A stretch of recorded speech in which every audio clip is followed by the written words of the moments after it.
30 जुलाई 2000 को कन्नड़ फिल्म के महान अभिनेता डॉक्टर राजकुमार तिरुपति में भगवान वेंकटेश्वर के दर्शन करने के बाद वे कर्नाटक लौट रहे थे।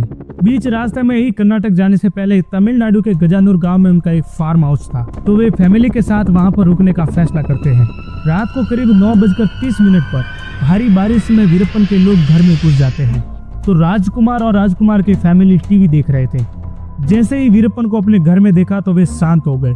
वीरप्पन पर्वतम्मा से कहता है कि तुम पुलिस को बताने की जरूरत बिल्कुल भी मत करना, और जाते जाते वीरप्पन पर्वतम्मा को एक वीडियो कैसेट देता है और कहता है कि इस वीडियो कैसेट को कर्नाटका के सीएम को दे देना। पर्वतम्मा अपने कार को लेकर 6 घंटे में बेंगलोर पहुंच जाती है और रात को 3 बजे कर्नाटका के सीएम एसएम कृष्णा को वो वीडियो कैसेट दे देती है, जिसमें वीरप्पन ने साफ साफ कहा कि अगर मेरी डिमांड पूरी नहीं की तो मैं राजकुमार को मारने में बिल्कुल भी संकोच नहीं करूंगा। वीरप्पन ने डॉक्टर राजकुमार को छोड़ने के लिए कर्नाटका सीएम के पास 3 डिमांडें रखी, जिसमें पहली यह थी कि तमिल भाषा को कर्नाटका में एडिशनल भाषा के रूप में घोषित करना। वीरप्पन की दूसरी डिमांड थी कि तमिलनाडु में जितने भी मेरे साथी गिरफ्तार हुए हैं उन सभी को रिहा करना, और तीसरी डिमांड थी कि छोड़े गए मेरे साथियों के साथ 15.5 करोड़ रुपए भेजे। जिस समय वीरप्पन ने डॉक्टर राजकुमार को किडनैप किया था उस समय कावेरी नदी को लेकर तमिलनाडु और कर्नाटका के बीच विवाद चल रहा था, लेकिन इन दोनों राज्यों ने हो रहे हालातों को समझकर वीरप्पन की तीनों डिमांडों को पूरा किया। आखिरकार 15 नवंबर 2000 को लगभग 108 दिन के बाद वीरप्पन ने डॉक्टर राजकुमार को बरी कर दिया। सरकारें सोचती रही कि वीरप्पन ने इस डिमांड को पूरा करने के लिए डॉक्टर राजकुमार का अपहरण किया था, लेकिन यही सरकार की सबसे बड़ी गलती थी, क्योंकि ये किडनैपिंग करना वीरप्पन का बिजनेस बन चुका था।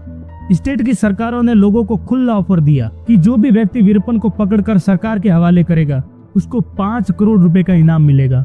लोगों को इतना बड़ा ऑफर देने के बाद भी सरकार को कुछ भी हाथ नहीं लगा। दिन पे दिन वीरप्पन अब सरकार के लिए सिरदर्द बनता जा रहा था और सरकार के पास वीरप्पन को पकड़ने के अलावा कोई रास्ता नहीं था।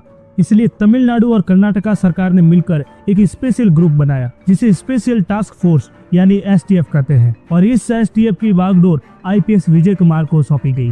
अब ये एसटीएफ सीधे तो वीरप्पन को पकड़ने के लिए जंगलों में जा नहीं सकती थी, इसलिए उस जंगल के आसपास के गांवों में अलग अलग बेस में रहने लगते हैं और गांव के बीच ऐसे घुल मिल जाते हैं जैसे कोई गांव के ही हो। एसटीएफ अपने बेस में पूरा दिन नजर रखते हैं और शाम को सभी एसटीएफ के लोग एक जगह मिलकर आपस में इंफॉर्मेशन देते थे। कुछ महीनों बाद एसटीएफ जवानों को एक बात पता चली कि बाहर का कोई व्यक्ति वीरप्पन को गोला बारूद की डिलीवरी करने वाला है, तो समय रहते एसटीएफ के जवान उस व्यक्ति को पकड़कर उसकी जगह पर एसटीएफ के जवान गोला बारूद को लेकर वीरप्पन को डिलीवरी करने जाता है, और वही एसटीएफ का जवान लगातार कई महीनों तक वीरप्पन को गोला बारूद की डिलीवरी करता है और टाइम के साथ साथ वीरप्पन का विश्वास भी जीत लेता है। और वो एसटीएफ जवान वीरप्पन की सारी इंफॉर्मेशन कलेक्ट करके आईपीएस विजय कुमार को देता रहता था। आईपीएस विजय कुमार ये तो समझ चुके थे कि वीरप्पन को जंगल में पकड़ना बहुत मुश्किल है, किसी भी तरह वीरप्पन को अगर जंगल के बाहर लाया जाए तो पकड़ना बहुत आसान हो जाएगा। 18 अक्टूबर 2024 के दिन वीरप्पन की आंखें खराब हो जाती है, तो वीरप्पन अपने कुछ साथियों के साथ और उस एसटीएफ जवान को लेकर हॉस्पिटल जाने का डिसाइड करता है, और वीरप्पन पहले से ही जंगल के रास्ते एम्बुलेंस को बुला लेता है और ये सारी इंफॉर्मेशन वो एसटीएफ जवान आईपीएस विजय कुमार को बता देता है। उस एम्बुलेंस के कुछ ही किलोमीटर दूर रास्ते के बीचों बीच एक टैंकर लगवा देते हैं और आसपास की झाड़ियों में लगभग 40 जवानों को छिपा देते हैं।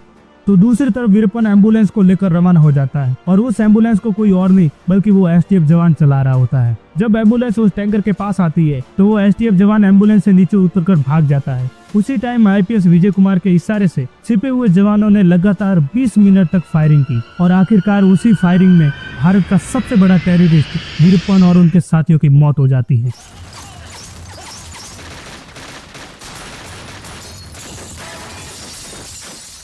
और दोस्तों, ये कहानी थी भारत के सबसे बड़े खौफनाक मोस्ट टेररिस्ट मुनिस्वामी वीरप्पन की। बहुत बहुत धन्यवाद आपने कि इस डॉक्यूमेंट्री को पूरा देखा, और मुझे लगता है कुछ तो नॉलेजफुल होगा, तभी तो आप कुछ मिनटों से लगातार देख रहे हैं। और सच कहूं तो मेरी पूरी कोशिश रहेगी कि मैं आपको ऐसे ही नॉलेजफुल कंटेंट प्रोवाइड करता रहूं। इस डॉक्यूमेंट्री के जरिए आपको कुछ भी लगे कि हाँ मुझे यहाँ पर इम्प्रूवमेंट करने की जरूरत है तो प्लीज कमेंट बॉक्स में जरूर बताना, और आशा करता हूँ कि आप इस चैनल को सब्सक्राइब करके मुझे मोटिवेट जरूर करेंगे। सो मिलता हूँ अगले नेक्स्ट डॉक्यूमेंट्री के साथ, तब तक के लिए टेक केयर।